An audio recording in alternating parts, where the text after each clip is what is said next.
আচ্ছা ভাবুন তো এই ব্লকেজটা কখন তৈরি হবে, কতদিন লাগবে এই ব্লকেজটা বানাতে? 1 উইক, 1 মাস, 1 বছর, 5 বছর, বছরের পর বছর আপনাকে একবার ব্লকেজটা বানিয়ে দেখানো যাক।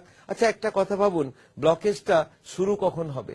বাচ্চা জন্মাবার সঙ্গে সঙ্গে ব্লকেজ শুরু হবে না, না, বাচ্চা জন্মাবে, ধীরে ধীরে বাড়বে। যতদিন চর্বি খাক কোনো অসুবিধা নেই, যতদিন বাড়বে ততদিন চর্বি খেলে কোনো অসুবিধা নেই, কিন্তু যেই বাড়তে বাড়তে বাড়তে বাড়তে 18-20 বছর বয়স হবে তখন ওর বাড়া বন্ধ হয়ে যাবে।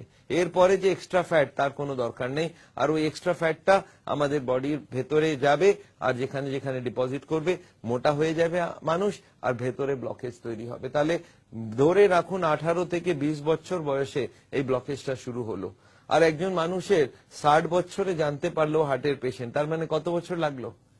তার মানে ওকে 40 বছর লেগেছে ব্লকেজ বানাতে। দেখা যাক একটা টিউবকে আমি ব্লকেজ বানিয়ে দেখাচ্ছি আপনাকে। এই একটা টিউবকে ব্লকেজ বানিয়ে দেখা যাক। এই দেখুন একটা টিউব আমি নিলাম,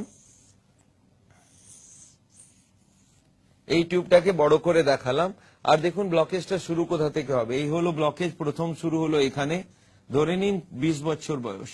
এবার আরেকটু ব্লকেজ বাড়লো, এবার আরেকটু ব্লকেজ বাড়লো, আরো একটু ব্লকেজ বাড়লো। এখন কতটা গেল? এখন গেল 50% বন্ধ হয়ে গিয়েছে, কিন্তু এই পেশেন্টের কোনো কষ্ট নেই। কেন কষ্ট নেই? কারণ কি 50 এখনো ওর বাকি আছে, 50 এখনো ওর বাকি আছে। কেন বাকি? 50টার কি হবে? এই 50টা ওর ব্লাড সাপ্লাই প্রচুর দিয়ে থাকবে। আপনার মনে রাখবার উচিত যে আমাদের হার্টের দরকার কেবল 10%, 20% আর 30%। 3 রকম দরকার। কেন ভাবুন তো?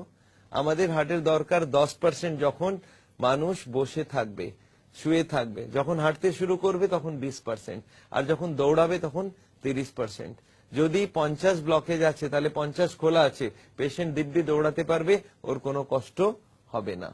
যেদিন পেশেন্ট 70 কে ব্লকেজ ক্রস করে যাবে, যেদিন পেশেন্ট 70-এর উপরে ব্লকেজ করে যাবে, সেদিন কষ্ট শুরু হয়ে গেল। কেন? আমাদের হার্টের দরকার 10, 20 আর 30।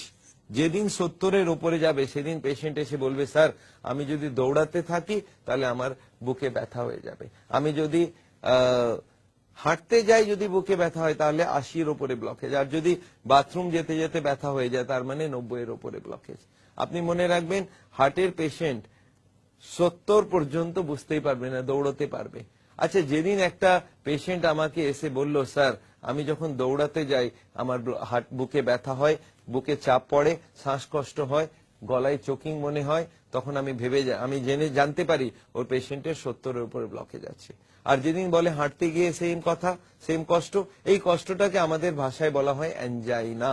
আর এই কষ্টটা এলেই আমরা বুঝতে পারি 80-র উপরে ব্লকেজ হয়ে গিয়েছে। আচ্ছা একটা কথা ভাবুন, আমার কাছে পেশেন্ট পৌঁছবে কবে? 70-এর আগে না 80-র পরে? পেশেন্ট আমাকে 80-র পরে এসে বলবে, স্যার আমার অ্যানজাইনা হচ্ছে, আমার কষ্ট হচ্ছে। এই জিনিসটা আপনাকে মনে রাখতে হবে। এই হলো হার্টের অসুখ। আচ্ছা ধরে নিন 20 ব্লকেজ শুরু হয়েছে, আর এটা 60 বছরেও জানতে পারলো হার্টের পেশেন্ট, তাহলে কত বছর লাগলো? 20 বছর, 20 থেকে শুরু করে 60 পর্যন্ত এটা ব্লকেজ হয়েছে, তার মানে 40 বছর লাগলো এই ব্লকেজটা বানাবার জন্য। আর এই 40 বছরে 80% ব্লকেজ, তার মানে 2% পার ইয়ার এই ব্লকেজটা বাড়বে। এই হলো হার্টের অসুখ। আচ্ছা একটা কথা ভাবুন, এই হার্টের অসুখ কতক্ষণে আপনি বুঝতে পারলেন? তার মানে হার্টের অসুখের মানে হলো কি হার্টের নিজের ব্লাড সাপ্লাইয়ের ভেতরে ব্লকেজ হয়ে যাচ্ছে, ধীরে ধীরে হার্টের ব্লাড সাপ্লাইটা কম হয়ে যাচ্ছে, এটা হলো হার্টের অসুখ। এখন এইটাকে বুঝতে কতক্ষণ লাগলো? 5 মিনিট লাগলো আপনার।